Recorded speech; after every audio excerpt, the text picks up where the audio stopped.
Hello and welcome back to Bucket Chop. Bucket Chop.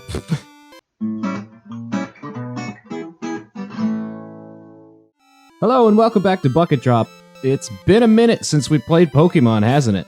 But, well, here we are. Hey, let's see. Let's do a quick check of where we're at. Right, I got the Shuckle. I taught its strength. It's been a while since I played this. I just need a quick refresh here. This is the, I double checked. My last Pokemon video went up on December 30th, so this is the first official Pokemon video of 2021. So here we go. Let's make it a good one. I decided I am going to teach Kenya Fly. He will learn Drill Peck relatively soon. Like, level 40 something, I think.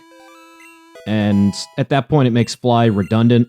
But, you know what? By the time he learns it, I'll be, I'll be close to the move deleter anyway, so not a big deal. And, honestly, he really doesn't have much else he needs to learn anyway. Like, maybe do I have the TM for return yet? No, I don't think I do.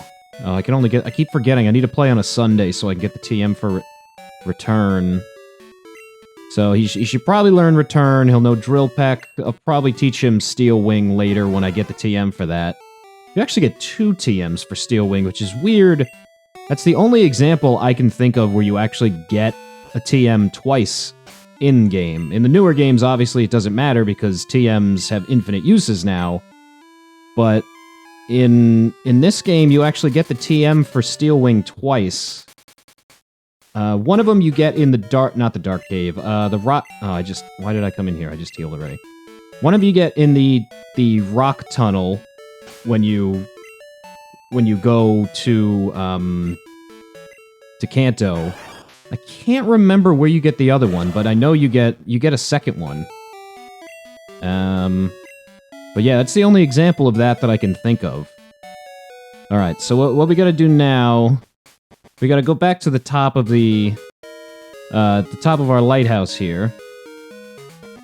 I shouldn't have to fight anyone, because I fought everyone already, but we gotta give our secret medicine. Who knows what it is? Who knows? Who cares? It's opiates. We're gonna give a sick arm for us opiates to alleviate his pain. I shouldn't make a joke about that, should I? We're gonna help Ampharos, and then we're gonna fight Jasmine, who I might add is the cutest of all of the gym leaders in this game. That's right, I said it. I don't need to hear about Misty. I don't need to hear about Sabrina and others. Yeah, Jasmine, she's the cutest. Not Whitney. Forget you, Whitney. Fuck you, Whitney. Whitney, you are an evil human being. Jasmine, you are a sweetheart.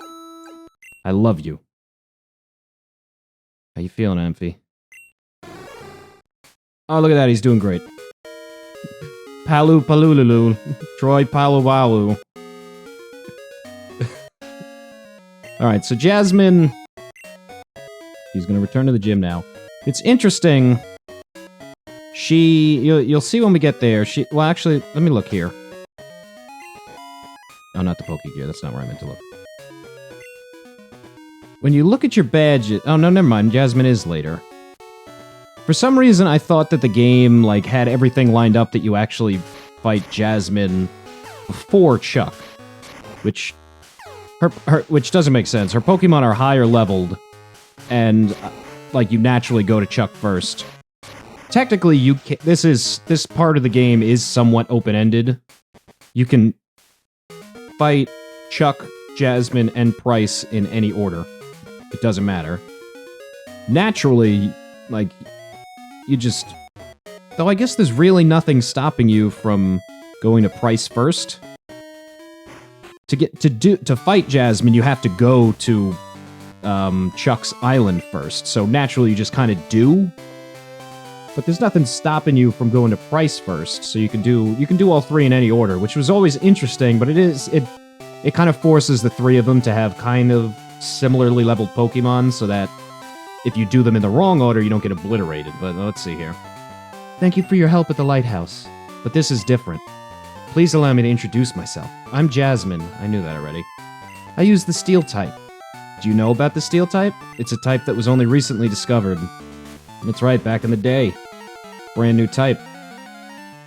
Who knows what the next type they're going to introduce is.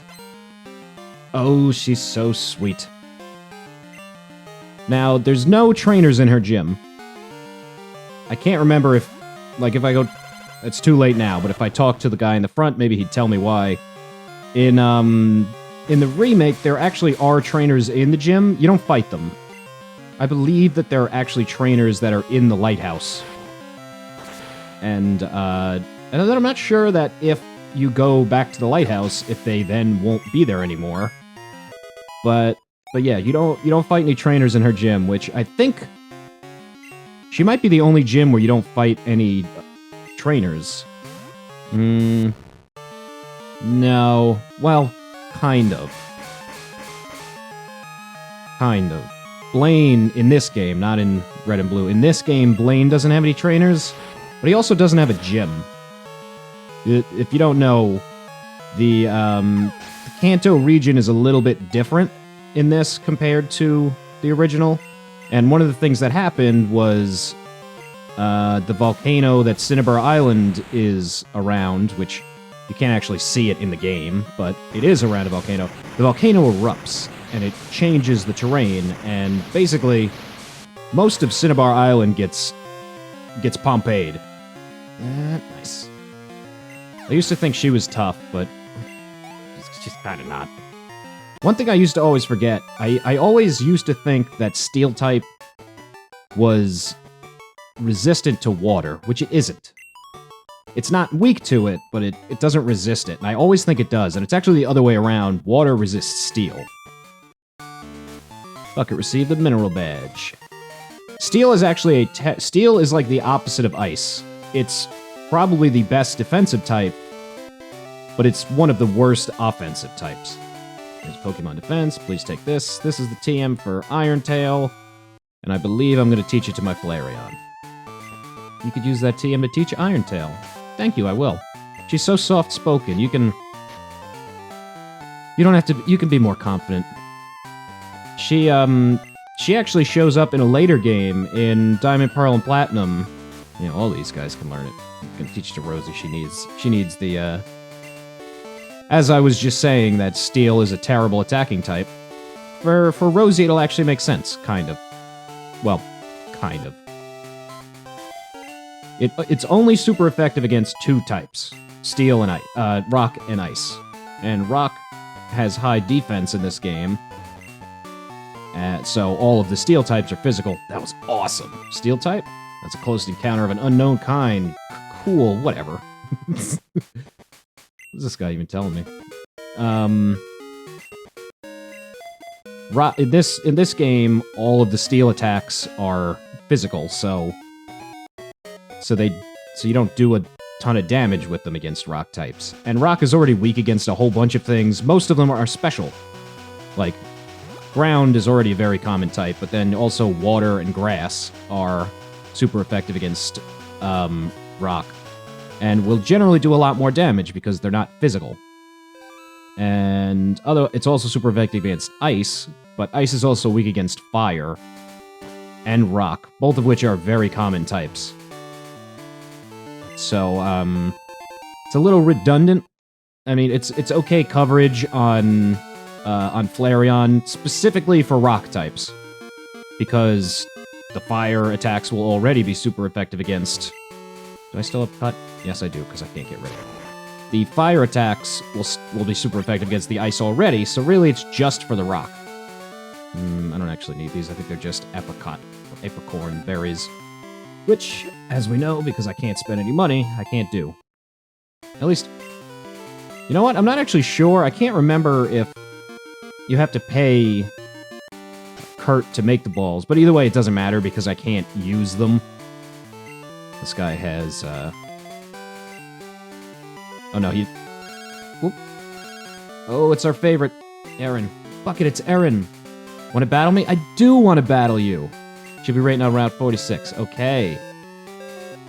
Alright, and we're actually close enough to do that. This guy, I was about to say he has a quillfish, which maybe he... Oh no, he does have a quillfish, yes. I think he has more than one quillfish. No, just the one quillfish.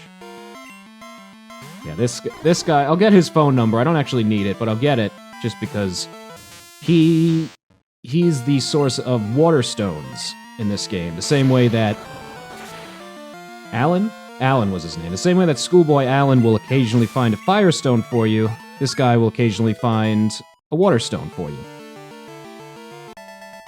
And I'm not going to have anything that a water stone can evolve, because I decided on Flareon, but... I'm trying to use the Pokemon God, that's the best part of fishing. Well, you're probably not going to become the champ with one quillfish. Unless if you... I mean, you can solo the game with almost any Pokemon. Pretty much, there might be no Pokemon that you can't actually solo. You need insanely good luck and like a bunch of items and stuff, but you could beat the game with a level 100 Magikarp. Maybe not this one, but I'm pretty sure there's a video of someone beating Pokemon Red with just a Magikarp. Which, I know it sounds insane, but... How? Because Magikarp can only learn Tackle, so obviously it can't hurt Ghost types. Struggle can hurt Ghost types. I don't know why. I guess it's counted as a normal attack, but I think technically it's typeless. Similar to how Curse in this game is like question mark type.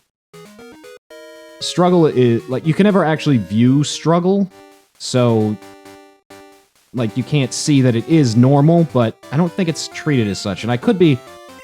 What can... Oh, that's not Erin, that's Liz. Whoops, okay. I can't get to Erin without going through Dark Cave, so... Oh, but she is pretty good experience. You know what, I'll just fight her on the way down. Because I will pass her on my way back after getting the 8th gym leader. So, by then the experience will be a little redundant, but... There's no easy way for me to fly to her, basically. Because either way I have to go through the Dark Cave, which I just don't want to do. Well, you know what? You know what? I'm right here.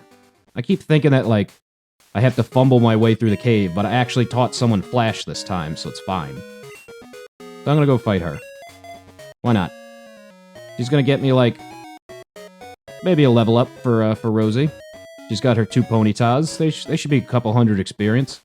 The experience is so strange in this game. Like, I don't know why Ponyta gives you so much, but it does. It's... Like, you'd think it would coordinate to, like, the strongest Pokemon would give you the most experience, or the rarest Pokemon. Ponyta really is neither strong nor rare. And it gives you pretty good experience. I don't know, like, maybe comparatively to, like, some of the upper... Like, it obviously gives you nowhere near as much as, like, a Chansey or something, or, like, a fully evolved Pokemon, but for a Stage 1 Pokemon, it gives you a lot of experience. Especially when you encounter it earlier in the game like this. So it's a good fight. Good fight. That's pretty much the reason I got her phone number specifically, because she's good. Oh my god, this encounter rate is crazy. And I haven't gone back and watched my old Pokemon videos, but I'm pretty sure I've said that exact phrase about 100, maybe 1,000 times. Sometimes it just acts up, man. Like, I know the encounter rate is higher when you're on the bicycle, and in later games when you're able to run, there's even like a level in between. Basically, the faster you're moving, the higher the encounter rate becomes, because I think it's technically like you're not sneaking up on the Pokemon, so you startle it and it attacks you. So like when you're on the bike, you get attacked a lot. When you're running, you get attacked less, and if you're walking, that's the lowest encounter rate. Which I didn't know that as a kid, and it's just a cool detail. There's a lot about these games that I learned over time because, well, basically I've been playing them for 20 years. I've been playing Pokemon since it came out, so... yeah, I'm pretty sure I got Pokemon Red the year it came out. In America, anyway, and... it is a couple of years difference between America and Japan, but... I've been in this since day one, baby. Well, I can't really say that. I don't know if I mentioned this before, but... I went through a weird period where I hated Pokemon. Like, not only... It wasn't even that I was just like, nah, I don't like Pokemon, I don't want to play it anymore. I was just, like, aggressively anti-Pokemon, and I don't know why, and I have no explanation for it, really, because... And there's no excuse, it was just a stupid thing to say, but... I actually, in one of my older Sprite comics, I did a filler comic where I said Pokemon was stupid and people who like it are dumb. Which is just rude. There's no reason for that. I should have went to the next town just to register it to fly, but oh well. It's a short route anyway. But yeah, it was just rude. Like, not many people read my comic, but the few people did were even like, I mean, tell us how you really feel, Jesus, man. And before that, I loved Pokemon, and not long after that, I loved Pokemon again, so... If Pokemon is stupid and people who hate it are stupid, call me Miles Davis. That doesn't make any sense. I like Pokemon. My excuses were... I don't even remember what they were. It was like, every game is the same, which, yeah, fine, they pretty much are. They've changed it up a bit, and people complain about it, so... But I actually did like when they changed it up. I liked, Generation 7 had a lot of, like, questionable decisions, but one thing I definitely did like about it was that they changed the formula up. And I appreciated it. One of my friends that really likes Pokemon too, he was like, they changed too much. This doesn't feel like Pokemon, and I just thought it was a good game. I actually found it a little hard. I liked it more than Generation 6, because I feel like Generation 6 started off very strong, but fizzled pretty fast. And overall, the game was way too easy because you had the experience share on the whole game. So, for Generation 7, I turned off the experience share. And towards the end of the game, I started to struggle, because I feel like they balanced the game as if you had it on the whole time. So, like, the levels actually creep fairly well. The scaling in that game is fairly well handled. Like, it's not like this game, where when you're about to fight the 8th gym leader, there's wild Pokemon that are like level 20, and the trainer's Pokemon are like level 25, which that shouldn't happen. Meanwhile, in Sun and Moon, when you're like getting towards the last... They're not badges, whatever they were called. Gym, Kohai, whatever, Kohuku, whatever they were called. Kahuna. The trainers are throwing out like level 45 Pokemon, level 50 Pokemon, something like that. Or it might have even been higher. It might have been approaching 60 before the Elite Four. Whatever it was, it scaled pretty well, and I did not grind. So it's not that I was under-leveled, but I was fairly leveled, as opposed to usual where I'm over-leveled, and this game where I'm way over-leveled. So I appreciated that. I liked that. That was a nice touch. So yeah, that was one of my complaints. And some of the other complaints were stupid, like, or just like the same jokes that everyone makes, that like, you're a 10-year-old kid, so obviously now you can leave your home and travel forever, and your parents are just fine with that. Which, you know, maybe that's okay in Japan, because there's not a lot of crime in Japan. You can't, like... I mean, you still shouldn't, but... You know, like, if you're a 10-year-old kid living in, like, Detroit, New York City, a big city, you shouldn't go off on your own. It's not safe. It's not safe for an adult to be on their own in some cities. But, And then I made a joke about how Magikarp is useless, and then it evolves into Gyarados for some reason. It was just dumb stuff that... I don't know why I decided to do that, because I feel like I didn't even really feel that way. Like, maybe I was... For some reason, I feel like I was pretending that I didn't like Pokemon. Though at the time, I wasn't playing Pokemon, and I hadn't for a while, because this was between... This was the last game I played at the time. I didn't play Generation 3. I skipped that one. And then this part I'm pretty sure I definitely have said before. Generation 4 brought me back in when they remade these games on the DS, and I was like, oh, okay. They caught me with this nostalgia, and like other people, everyone was the same. Obviously, everyone was the same age. It was at my high school. We were all like kids who liked Pokemon, and then when the remakes came out, we all got them, and everyone was playing them like during off time in high school, and it basically made me realize, oh yeah, Pokemon's really fun. So I played those retroactively. I went back and played Generation 3, and I've since then I've played every single Pokemon game. Well, the main ones. I might have played all the spin-offs too. Like I played Gale of Darkness and Coliseum, which are both great games, and like everyone else, I'm waiting for another one. That would be great. I didn't play Battle Revolution. I didn't really get into the... I had Stadium and Stadium 2 because every Pokemon kid did. I didn't play Battle Revolution because there was really, like, no story mode at all. Ooh, bite. Why not? You know what? I can get rid of Quick Attack. Quick Attack is important for competitive battling, but when I'm gonna be so overleveled going through this that it's not really that big of a deal. There should be one more trainer here, right? No. Okay. I feel like there's a hiker that has a Machop in there somewhere.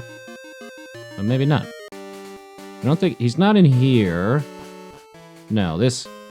You can't really... Eventually I'll be going through Mount Mortar again, because that's where you get Tyrogue. But... You need to be able to, use Waterfall. Be down here? No? Over here? No? Huh. I guess he's just in the remake. Oh well. Oh well. What was I saying? Yeah. I've played all of the main series Pokemon games at this point. Not... And I didn't... That's something I didn't play. I played Pokemon Ranger once, because you needed to get Manaphy.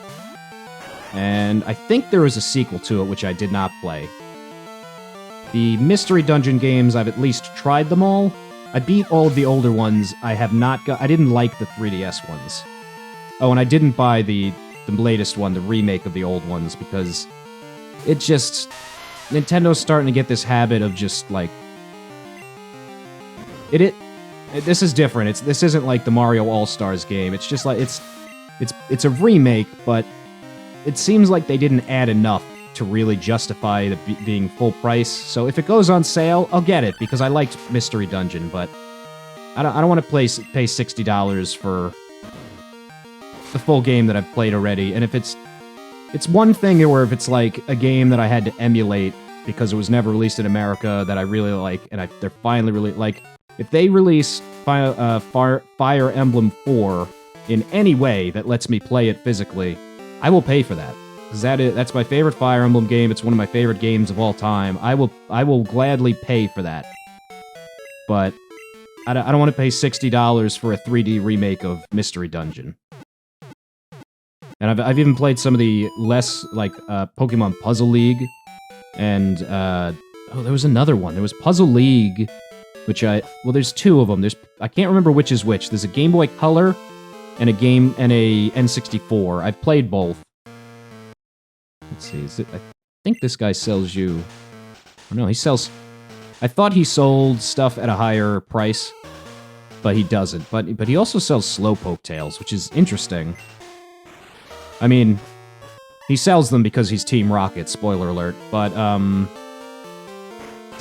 they have no use. All you can do is sell them again. So it'd be like if they were selling nuggets, you would just sell them back to him for half price. And this is actually a good spot to stop right here.